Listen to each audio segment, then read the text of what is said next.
We are tuned into Bulland Awaaz and The Rational on CFRO 100.5 FM, Vancouver's original choice for authentic public affairs programming from a people of color perspective. Bulland Awaaz and The Rational host critical discussion on relevant issues weekly on Mondays between 5 and 7, broadcasting from the unceded Coast Salish territories from Turtle Island.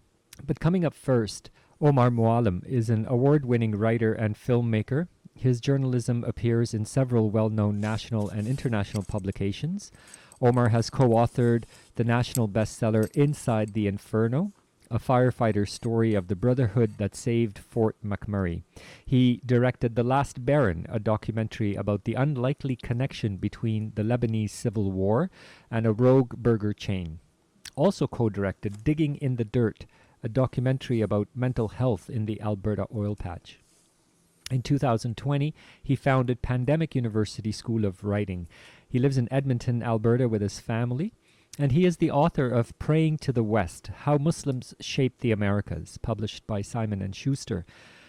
The book is out and it's all over the place. Please find a copy. You won't be disappointed for sure. Welcome, Omar. Thank you for taking the time out of from your family and joining us about your new book, Praying to the West, How Muslims Shaped the Americas. Good evening. Thanks for having me on. Oh, it's such a pleasure. Omar, can we start with you sharing the process that you went through from the initial questions you had asking yourself to deciding that visiting historical mosques in the Western Hemisphere was going to be part of your quest? Can you unpack this for us, the inception? Sure. Well, I mean, the book started because I was, I think I was just kind of fed up with the misconceptions around Islam and the simplification of it and the conflation of, the many different Muslim communities as one monolith. But I also realized that I didn't quite understand the faith that I came up with myself. And, it's a large reason why I had rejected it and just sort of distanced myself from it quite a while ago. And I think that I started to feel a little bit more connected to the Muslim community that I grew up with because of the rash of Islamophobia that was sort of becoming unignorable around 2015, 2016. And also because I was starting to learn a little bit more about the history of Muslims in the Americas, and in particular Lebanese Muslim people, which is my community. Mm-hmm. And so I thought that maybe if I looked into the history some more and saw what I uncovered, maybe it could possibly do something to stem the flow of anti-Muslim hate. Maybe if people who are intolerant toward Muslim people understood the history of these communities, maybe they would have less to be afraid of, because it's kind of hard to be scared of what you know. Mm. And the title is striking as well. It has some connotations there that maybe we can unpack as we get going. Praying to the West, and then how Muslims shaped the Americas. Can you talk to us about this title? How did this title emerge? Talk to us about both parts of the title, Praying to the West, and then the second part, How Muslims Shaped the Americas. Sure. Well, the second part is pretty easy to answer. I mean, this book, I hope, demonstrates the sort of untold, ignored, and overlooked influence of Muslim people going back 500 years to enslaved Africans. But the first part is, there's kind of multiple meanings to it. I think the first thing I wanted to nod to was just the fact that Islam was conceived in a sense as a Western religion, or what we often oversimplify as a quote Western religion. It is an Abrahamic religion, right? I mean, the first Muslims literally prayed west to Jerusalem. To Temple Mount, because they were in every sense an offshoot of the Jewish tradition and the Christian tradition as well. And for some reason that gets lost on people. And so the first thing I wanted to do with this book was sort of set a precedent, or set a tone for it, of Islam as something that has always been compatible with Western culture and traditional Western values, Hmm. because that there's just so often that people don't understand that or believe that. And I think the other thing is, the reality is most Muslim people in the Americas are people from immigrant communities, or their ancestors are people who were forced here, and so this idea of uprooting yourself from your home in Muslim majority countries to take this big leap of faith to make a new life for yourself, whether you feel like you have a choice or not. There is an act of faith, I think, in making a new life for yourself in a completely foreign world, in a completely foreign culture, and surrounded by people who are not your co-religionists. So that's the other part of praying to the West. Yeah, it's really good. It's interesting. Thank you so much for unpacking that. Very much right that Muslims tend to be seen as not Western, Eastern, and yet they are coming from the Abrahamic tradition, which is clearly a Western tradition. It is as Western as Judeo-Christianity is. Sure. Yeah, Yeah. yeah. No, that's awesome. I mean, So, it's as mhm. as Western as in this context as any non-indigenous faith. Right. Yes, yes, absolutely. So another way of saying it, I guess, is that Christianity and Judaism are the Eastern religions, but I digress. Yeah. Yeah, let's talk about how you organized your book. It was also striking to me that you organized it into these four parts, into four sequences, and that you went about very deliberately naming these parts with contested terms. And one might say that they're contested, one might say that they're popular, or that. But can you talk a little bit about the reasoning around that? So one part, the first part is called jihad, the second part is called hijrah, and wasat, and then bid'ah. Can you talk about the significance of naming these parts of your book as such? Sure. I mean, there's a lot to unpack there for any listeners who are not only not Muslim, but maybe not, typically or formally learned Muslims. But everyone is familiar with the term jihad, and it is so often sort of a over politicized and desecrated term when there are many definitions of jihad, and some of them are quite noble. Mm. And the reason I started the book with the chapter, or rather the reason I named the first part of the book as jihad, is because the book is sequenced in sort of the to show the arc of Islamic history in the West, starting with enslaved Africans and also indentured Indians, and then or South Asians in the Caribbean, as well as Black Muslim converts who sort of come from the they have a shared ancestry, obviously, with enslaved Africans, many of whom were Muslim. And for these people, it was the struggle to, I guess, practice their faith openly, without punishment, or without having, I guess, the scrutiny of their colonizing powers, or the masters in their society. This was nothing less than a struggle or a jihad, and in some ways it was kind of literal too. I mean, enslaved Africans had Muslim Africans had led and orchestrated uprisings, revolts, which were, I think, indisputably jihads in their perspective. Mm. The second part, hijra, which means migration, really brings us into the 20th century, the early 20th century, with the first Muslim immigrant communities. Many of them who were Arab or Lebanese, and that's sort of where I can touch my own roots in the I guess in the history or Islamic history of the Americas. Mm-hmm. The third part was moderation, is a bit of a contested term. I mean, some people see, moderation as a almost as like capitulation to what Westerners expect of Muslim people. But actually, Islam has quite a precedent for this term wasat of moderation. Islam was actually conceived as what Prophet Muhammad had seen as a moderate religion. It was something that was less extreme than the status quo Qurashi sort of Arab pagan faiths of that time. And in a way, Islam was supposed to sort of bring people into modernity at that time. And then the last one is probably the most contested term, bida, which means innovation. And with time, this has come to basically be synonymous with heresy.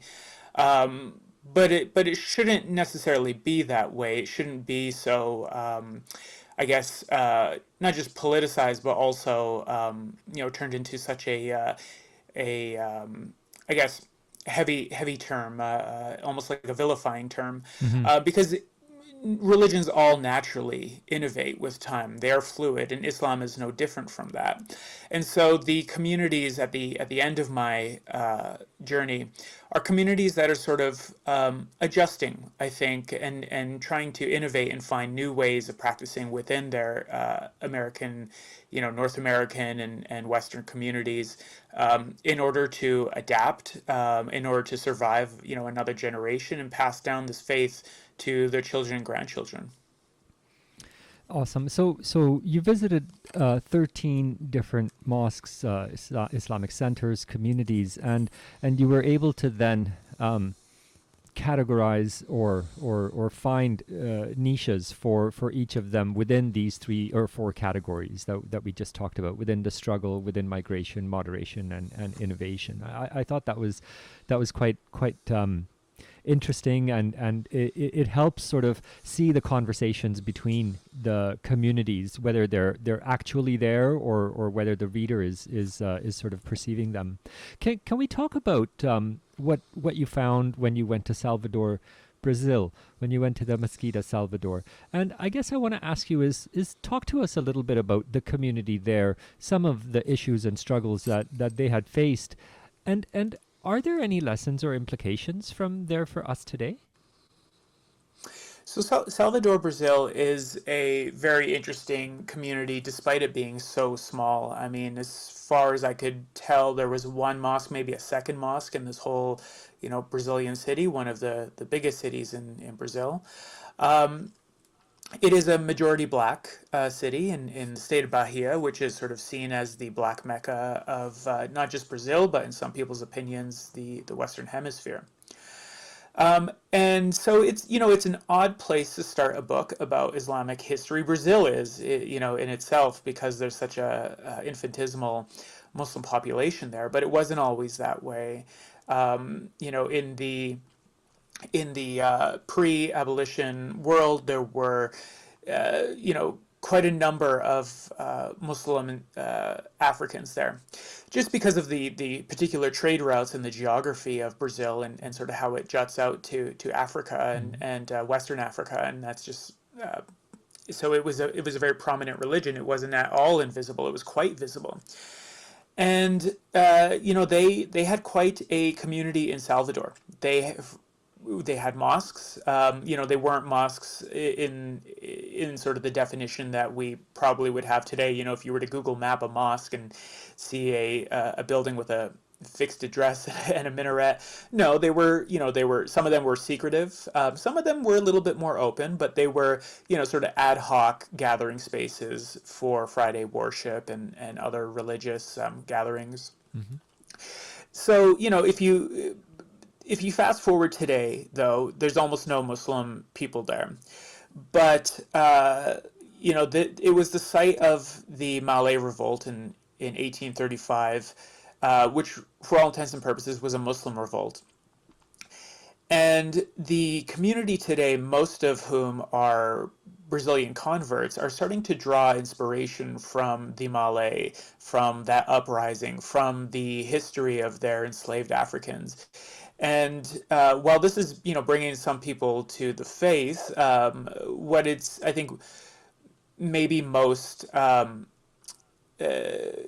maybe the most powerful effect is that it is giving them sort of a path to Black empowerment, egalitarianism, values of equality. They are finding that both in their ancestry and in Islam, and sort of the intersection between those two things. Another interesting thing, though, that is happening in Brazil, and in particular in Bahia, is that the Malay Revolt is becoming the centerpiece of a lot of pop culture creations. So there was a mini series about the Malay Revolt. There's been works of fiction about it, very popular works of fiction. And when I was there, there was a city monument that was in the process of being developed, dedicated to the Malay. So there is starting to become, kind of from out of the blue, this remembrance of Islamic history in Salvador and in Bahia. And so that's why I want to start the book there, is it sort of shows the power of history, and the power of lost history to sort of erase people's ancestry and sense of I guess their sense of self sometimes, but also the power of that history to be recovered, and really start to shift people's understandings of their surroundings, and sometimes even who they are. Mm. Mm. That's really interesting. Can you talk a little bit more about this resurgence, or harkening back to the history based on the political situation today? Can you give a bit more example?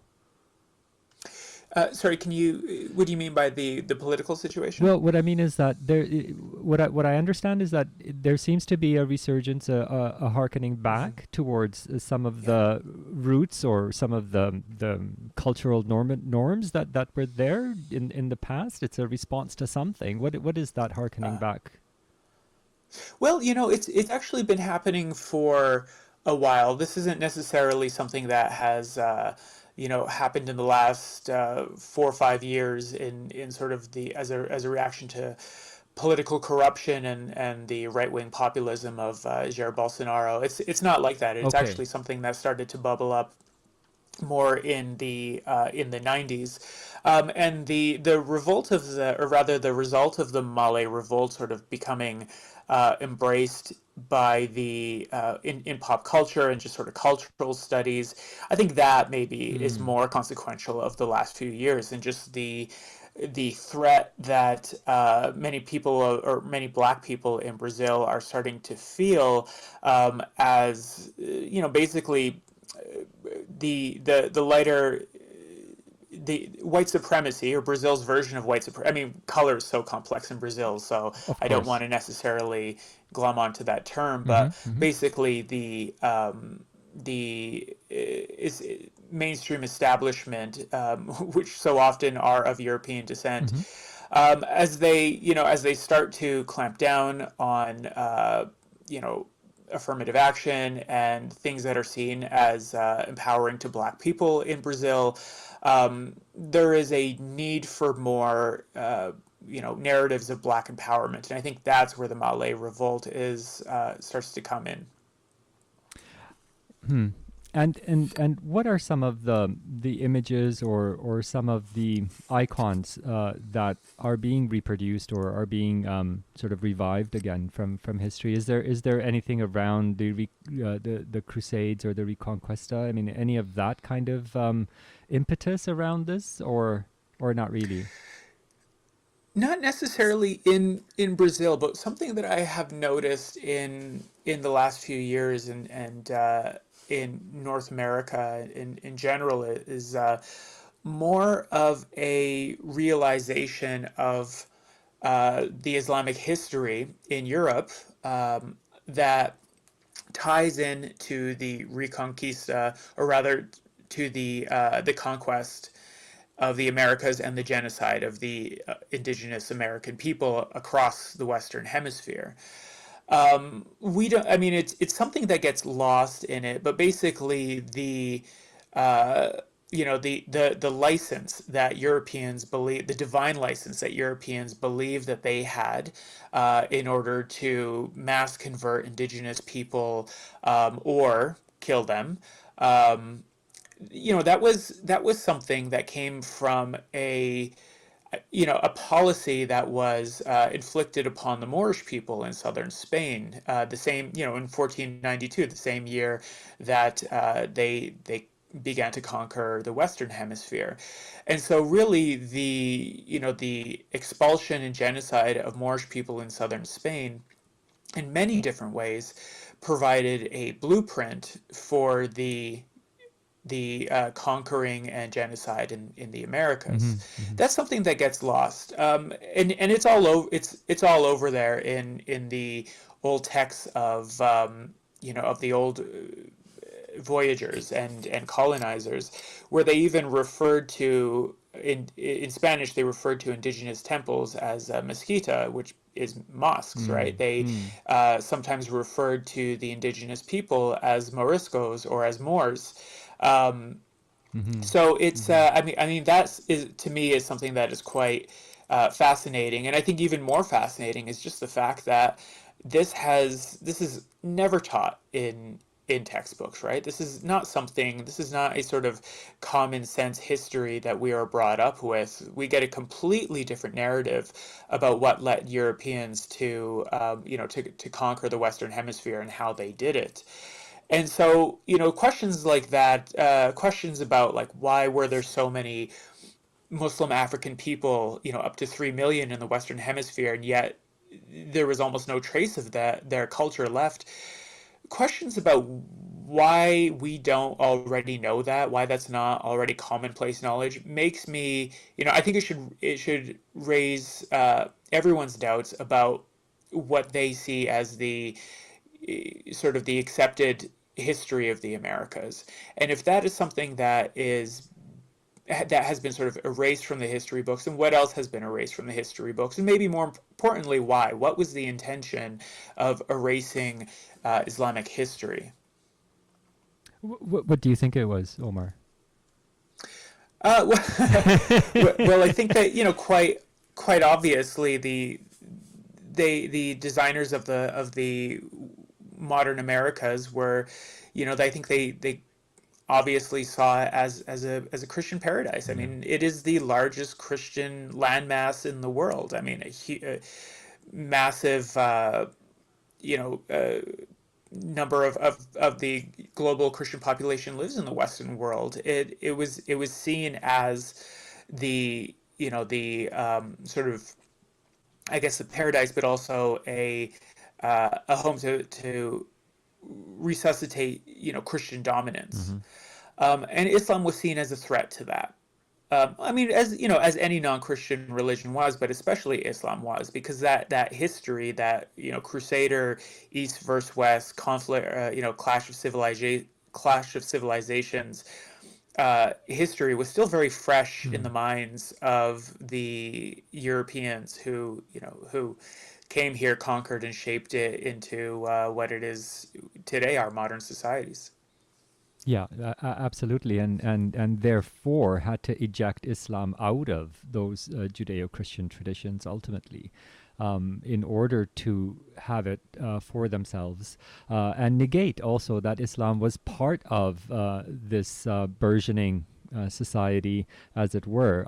As you mentioned in your books, and history also recalls many black slaves, where Muslims had brought Islam here, perhaps even before there were visits from Africans out to this continent. Let's talk about your section under bid'ah, under innovation, because it seems to me that is quite contentious. Let's revisit this again. Let's talk about the idea of innovation within Muslim communities, or the generalized idea and sort of the animosity, I guess, for innovation. And then let's talk about the three communities that you visited there. Yeah, so I think that the concept of innovation really started to take on negative connotations. I mean, in a popular sense, I think just in the last couple of generations, right? Anyone who is from a Muslim community is aware that, starting in the 60s, but mostly the 70s, 80s onward, there's been a pretty powerful propaganda campaign from wealthier Muslim nations, in particular Saudi Arabia, but also other Emirate countries, and early on from Egypt as well. Mm. And so, this sort of vilification of even just the concept of innovating, and this overemphasis on purity is, I mean, this has always existed, but it is something that has become quite, I guess, prominent and heavy in communities just in the last, in most of the listeners' lifetimes. Mm-hmm. But I think it just kind of it misses the reality of religions, that they're always fluid. And I think the communities in this book, that are in the section that I call Bidda, are clear examples of this. So the first one is a community in southern Mexico. This is a indigenous Maya community that converted en masse in the 1990s. And they were converted by sort of a cultish figure, a Spaniard, who was sort of reenacting his own conquistador fantasies through the indigenous people, seeing himself as sort of their civilizer, but through a very strange Muslim lens. Um, Mm. Can you tell us and more about him? this. Sorry, go ahead. Can you tell us a bit more about him? Oh yeah, so Muhammad Nafia, he came to Mexico in the early to mid 90s. He didn't come there because of the Zapatista movement, but he happened to arrive right before the Zapatista movement in Chiapas. He was actually, coming there as a missionary representing a very New Age Sufi Muslim group in southern Spain and Granada that actually started in London. It was created by this Scottish hippie named Ian Dallas, a singer, actor, novelist. I mean, quite a character. Mm. So Nafia, I think, was someone who had always wanted to succeed him in leadership or be, higher up there in leadership. It never really worked out for him. He was overlooked, and so he went to Mexico to start his own chapter of the group, and eventually kind of, broke with the group and just created his own new movement. Mm. And he happened to be in Mexico right before the Zapatista movement. He wasn't getting any traction with finding converts in Mexico City, so he headed to Chiapas to capitalize on the indigenous socialist, revolution that was happening there. Mm. And immediately he sought out leaders from Maya evangelical communities, who had quite a reputation for experimenting with religions. I'm not sure if he knew that already, but it looked like this was a success for him and his followers. They had between 500 and 700 Maya followers in their Sufi faith, Sufi Sunni faith, and this all happened in incredibly rapid time. Maybe a year or 2 years. But very quickly, their eyes opened up and they started to realize just how discriminatory and abusive this leader was toward the indigenous Mexicans. And they all broke off, one chunk at a time. And so now you have various Maya Muslim communities in Chiapas, in particular in the city of San Cristobal. Mm. And this, so when I was there, they were pretty well established in their new communities, but they were all sort of finding their own way of making Maya culture work with Islam. They were Mm. innovating, Mm. right? They Mm-hmm. were finding a way to sort of bring their cultural values and Islamic values together, Mm. finding a way to, quite literally translate Islam to Tzotzil speakers who don't speak Spanish, and don't speak Arabic, but want to, but are believers in the Muslim faith. So that is, that's sort of my documentation of that community. Mm-hmm. And the other two that you had there, you had a community up in the north of Canada, as well as one in Toronto. Yes, that's right. So the one in northern Canada is in Inuvik, Northwest Territories. This is a remarkable community. It's only about 100 people.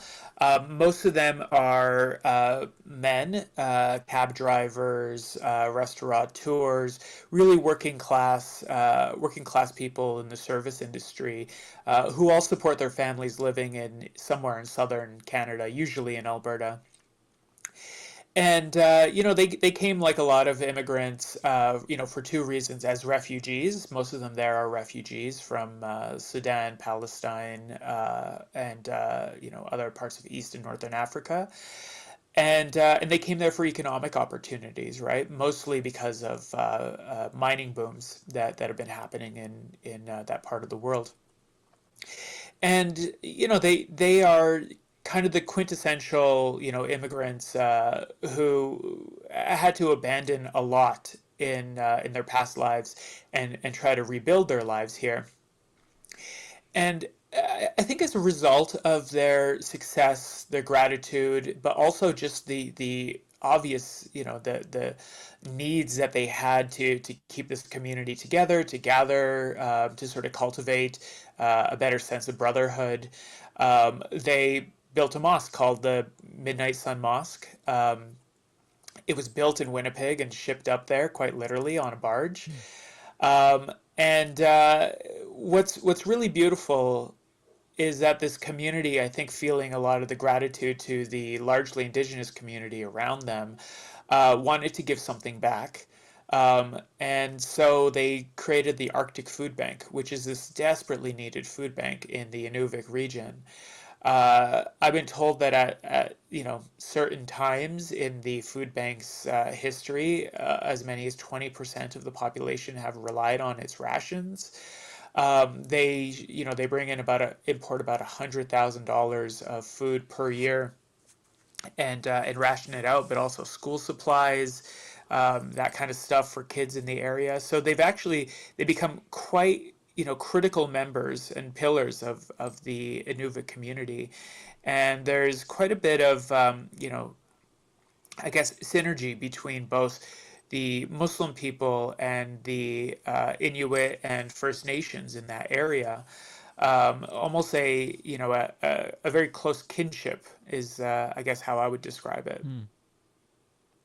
And talk to us about what your feelings are about how that actually came back together. It was it just simply that they wanted to give back, and this was a way of doing it, and everybody's happy about it. I mean, or was there something else going on? I guess the larger question is, I don't see, although it does happen, I don't see the vast majority of mosques or communities reaching back in this way. I'm not saying that it doesn't happen. Of course it does. But it seems really special, and I just wonder what that's all about. Well, I'm not so sure about that. I think that most mosques, at least that I've encountered, they have their way of doing community work. For not That includes work for non-Muslims.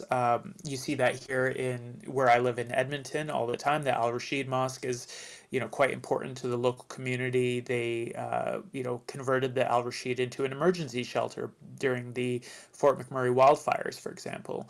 And other smaller mosques will find their ways of contributing, too. I mean, sometimes it'll be sort of in this, maybe a common or expected way of, say, like a blood drive or something like Mm. that, or maybe they will host a dinner for the homeless or something. But I think most mosques do a fair bit of outreach to non-Muslim communities. But I think you are right that the Midnight Sun Mosque is special, because this is really looking at the community, to the town and the townsfolk, and sort of thinking very deeply about the food scarcity in the area, the amount of poverty and unemployment, and also just the lack of access to basic things, and the cost of living in that area. And I think that they, very cleverly and shrewdly, came to the conclusion that the best thing that we can give to this community is a food bank, and that the fact that a food bank did not already exist in this area is kind of flabbergasting to me. So yeah, I mean, I think it's special in that sense. Right, and of course, I didn't want to diminish that it is part of the Oh, and I social don't think you ethic, did. right? That Yeah, Muslim communities, it is part of the social ethic to give back to the larger absolutely. community, to those that are less fortunate, and so on. I was just trying to figure out to tease that out as to what is it, what is the innovation, particularly that you saw, or that you're trying Uh-huh. to bring about in terms of grouping them in this way. So if communities of Muslims are already sort of primed to be doing this kind of stuff, what else is going on up there with this particular? I mean, the innovation in Inuvik, what I see as the innovation is how they are finding ways of practicing their faith in a very practicing sort of orthodoxy of their faith in a very impractical, place to be a Muslim. So Okay, specifically, I'm thinking about things like Ramadan and okay, fasting, right? right. So, how do you fast in a place that sometimes does not have, sunset, or rather has an hour of sunset on some days? Yeah, how is it This was practical, something that they right? grappled In that with sense, yes. Uh-huh. about a decade ago when Ramadan happened to overlap with the peak of summer. Hmm. And they really worked to find an answer that would work for everyone in the community, because until then, you had your hardcore Muslim people in Inuvik who would try to, almost just prove what they're made of Yeah, by fasting like the whole, 23 hours. 22 hours. Right. Then you also had people who would fast until Edmonton time, and then you had people who would fast until Mecca time. Right.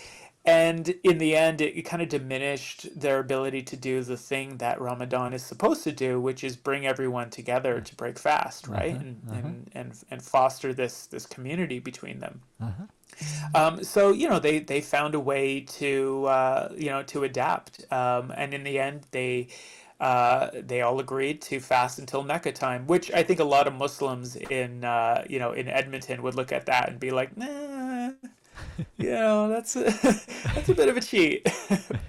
Why? But they Because it's they sought out less. scholarship and they sought out guidance for that. Right. Is it the Edmontonians would say that that's a bit cheating because it's less time actually?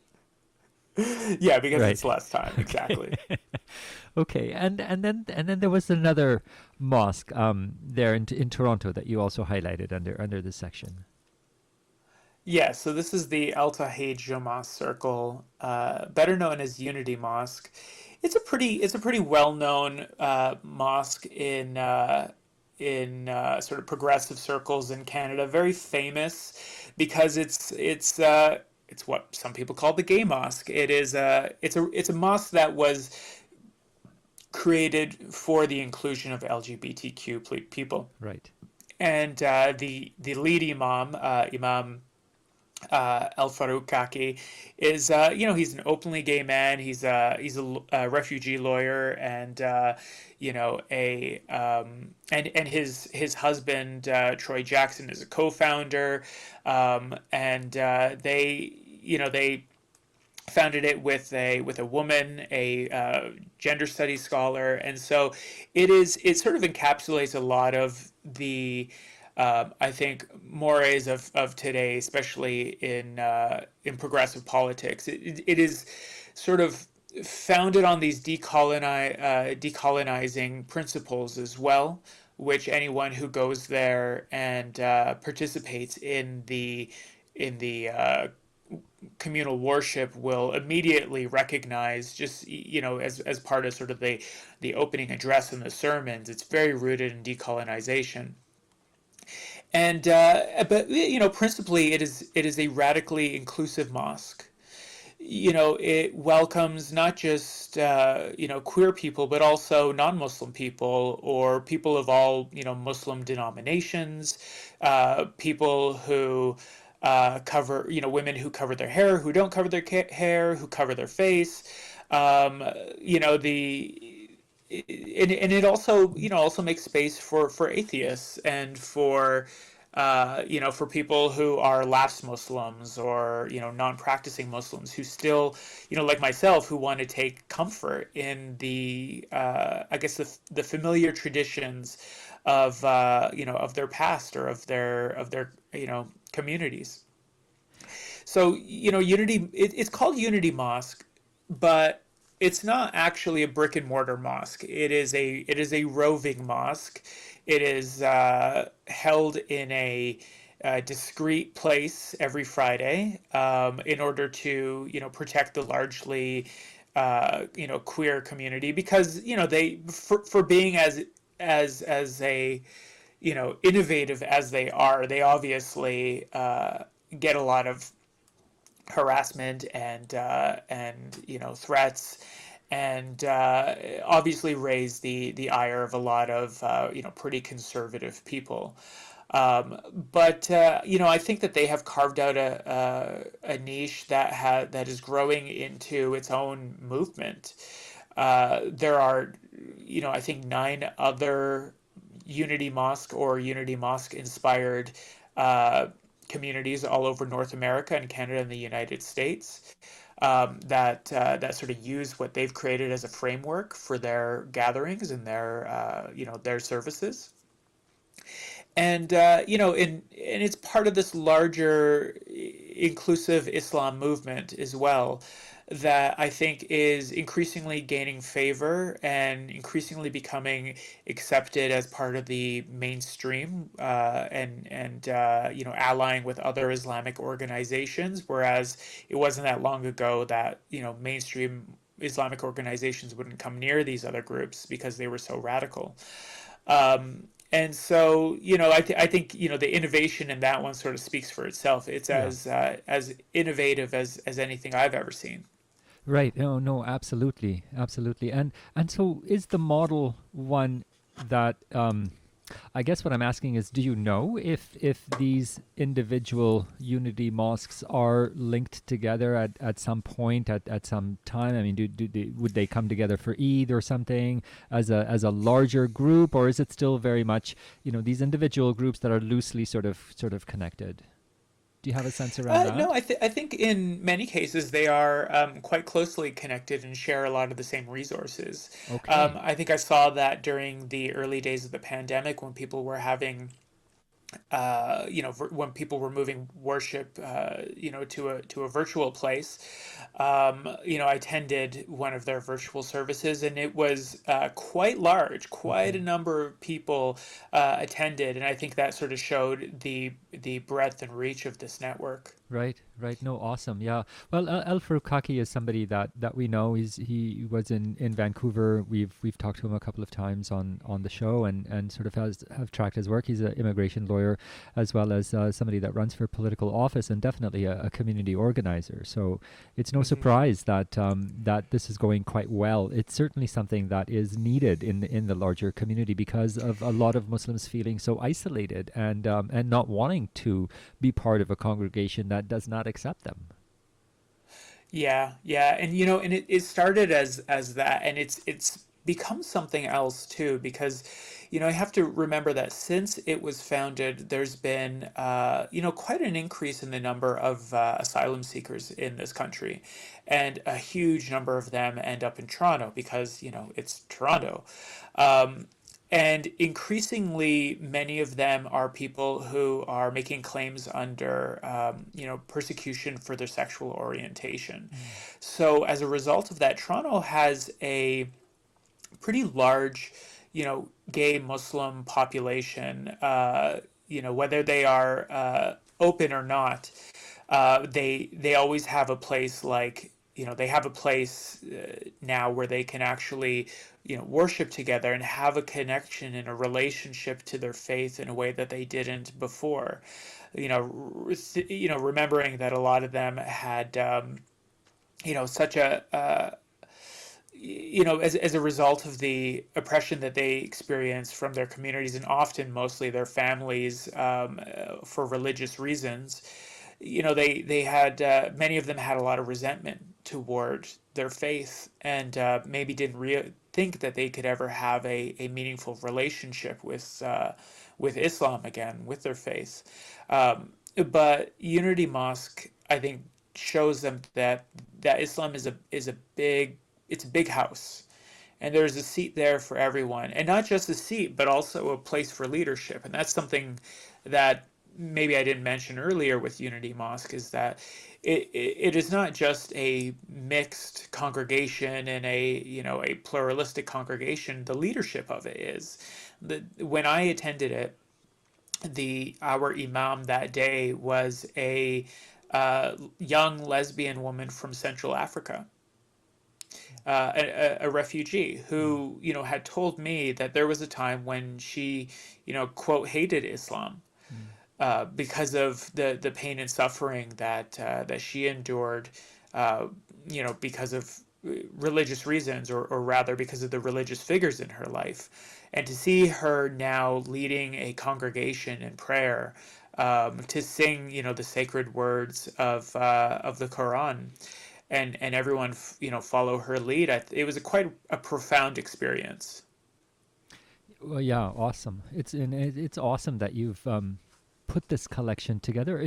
I don't know, Omar. Tell me, this seems to me like it's a first collection of its kind of this, around looking at these communities in the Western Hemisphere. I mean, because you're including South America as well.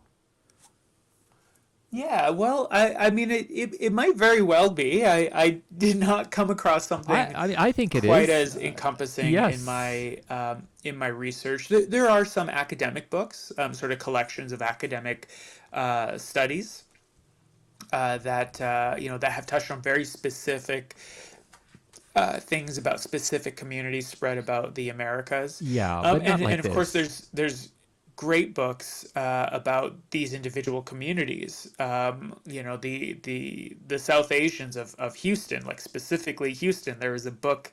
There's a book about, or sorry, Texas. There is a book called Lone Star Muslims, for Hmm. example. Hmm. Right. There's Hmm. been a number of books about the Lebanese and Muslims of the prairies.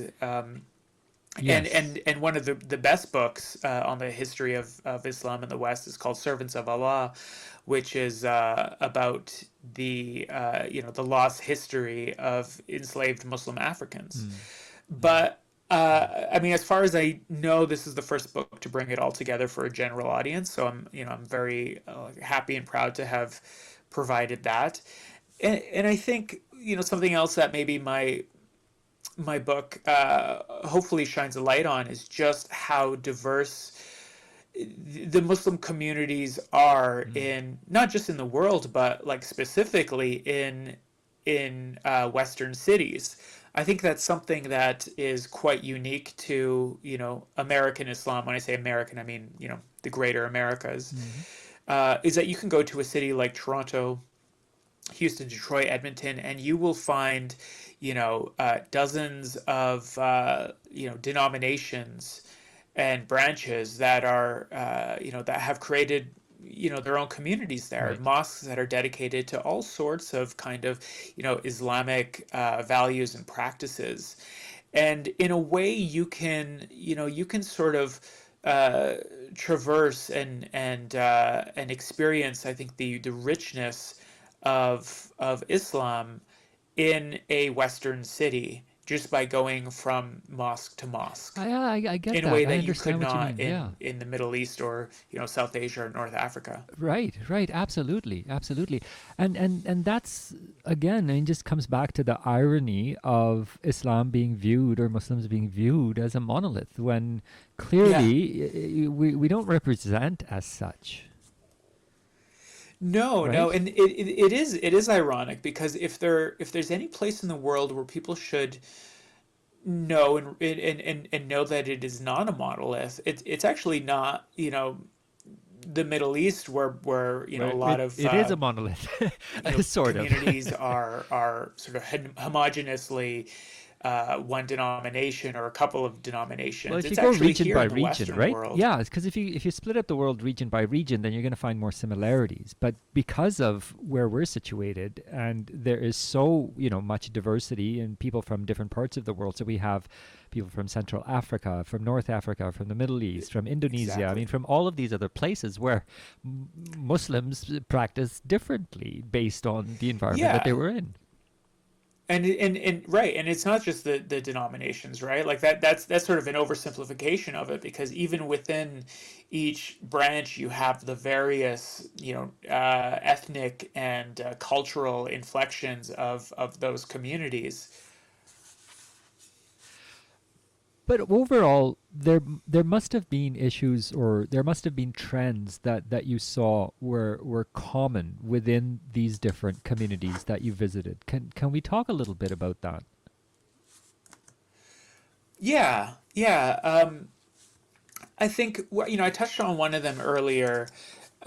In the last couple of generations, I think they've all had to grapple at some point with attempts to purify their mosques, whether it's because they have inflections of Sufi inflections or Ahmadiyya sort of influences, or maybe the board is made up of for example Indo-Caribbean, South Asian Caribbean people who are practicing,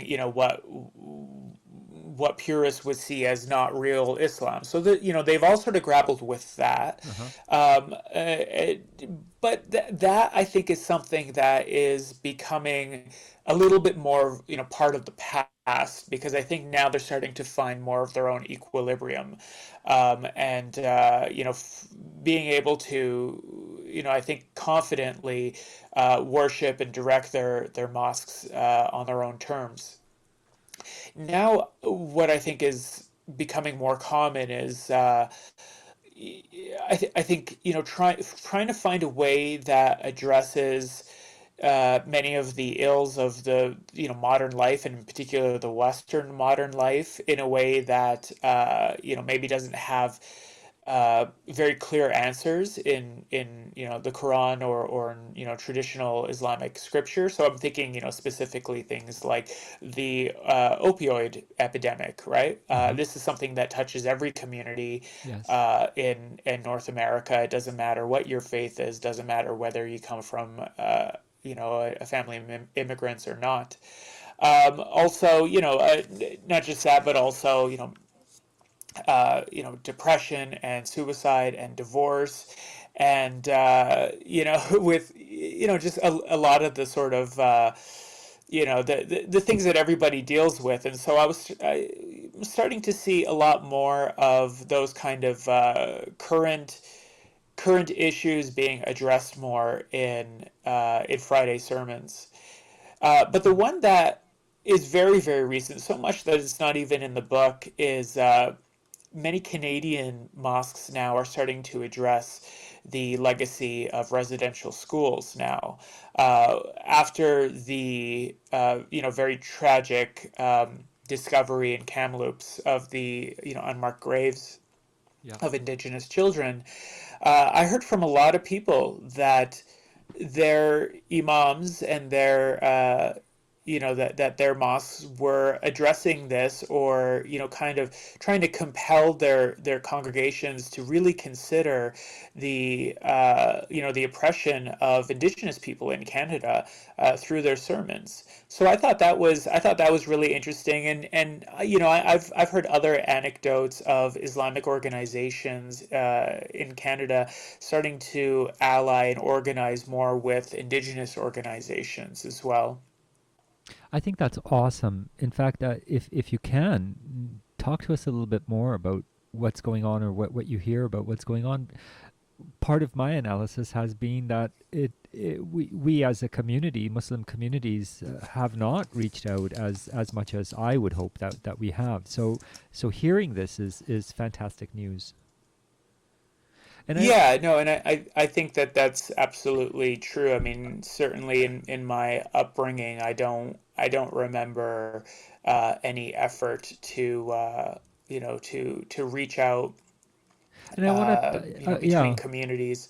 I wanted to tie this into And one of your quotes in your book on page 264, where you're actually talking about sort of this idea that maybe many immigrant settlers have, or at least those that are coming from Muslim traditions, that you call it a relativist fallacy, that somehow our success benefits all minorities, but it ignores the fact that we too are agents of genocide. So hearing that perhaps in Canada there is more of an outreach now, or more of an educational process happening, is really good to hear. yeah, I think it really is. This is something that I've grappled with myself. Like I understand that as a racialized person that there are obstacles that I face in this country that non-racialized people, that white people don't have to face, and it is tempting sometimes to I guess internalize this narrative and and see yourself as something that is separate from the anti-indigenous oppression or anti-black oppression, right, as well in this in North America. But if you're not an indigenous person, somewhere down the line, I think you have to accept the fact that your presence here, we are in a sense agents of genocide. The fact that my not just my parents, but my ancestors going back to the early 1900s in the prairies, they were able to reap land and thrive because a more powerful government wanted to eliminate indigenous people or their culture at the very least. Mm. And so, our communities were agents of that genocide. Mhm. And so I think that there needs to be a acknowledgement of that, and more than an acknowledgement, but I think a A r- effort to to make good for that in our own ways, however we can. And I think I don't know if the allyship and the partnership and outreach that I'm seeing now from Moss is necessarily rooted in that line of thought. But regardless, it is I think a improvement I on tend to agree. how things have often been. Yeah, I think so. It's probably, not rooted in that understanding that we Yeah. are agents of genocide, but it's got to start somewhere. So hopefully it does start, and hopefully it does grow. And, then the scholars, I mean, traditionally, this is how it operates. The scholars are going to have to chime in and decide how Muslims are going to, how Muslims are going to live in a non-Muslim land that has been colonized, and that they are agents of it. Right? It's going to be something they're going to have to figure out. I'm sure there's historical precedents for them to go and check. Then Omar, finally, let's talk about your visit to the Quebec City Mosque. This was also a very important visit. You share that this book is in memory of the victims of the Quebec Mosque massacre. Talk to us about your visit to the Quebec Mosque.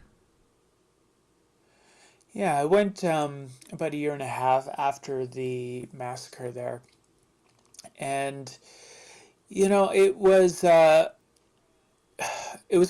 quite a profound experience. I mean, it was for one, the massacre is sort of what was in a lot of ways the impetus for this book. I don't think I would have felt as motivated to write it if I didn't feel like uh, the Islamophobia had hit so close to home as it did on that day in January 2017. Um, so going there and being in that temple of and worshiping alongside, some of the survivors, it was quite profound, but also just seeing the resilience and experiencing how normal they had made everything, seem to be just in a year and a half, and how they had just gone back to their, to their daily prayers and the practices of their conviction. It was quite a beautiful sight, to experience that. It was quite sad at times in Quebec City when I was interviewing, one of the survivors, Ayman Durbali, who was paralyzed from the chest down in that shooting. I mean, it was a heartbreaking interview, but also kind of inspiring to learn just how determined he was to move on and turn this tragedy into, something that was quite meaningful. Well, Omar, this is about the time that we have to start closing. So I'm gonna be remiss if I don't ask you this one last question, and that is around another quote in your book where you were talking about your own sense of Muslimness and the difference or the similarities of being Muslim by conviction and being Muslim by culture. Can you talk to us a little bit about that, and maybe not just your personal, but just in a general sense? I mean, the communities that you visited, the folks that you talked to, some of them were Muslim by culture and not necessarily by conviction. Maybe it doesn't matter. I don't know. What are your thoughts? I don't. The bigger picture is I don't think it matters. I mean, sometimes it does. I mean, I experienced that earlier this year when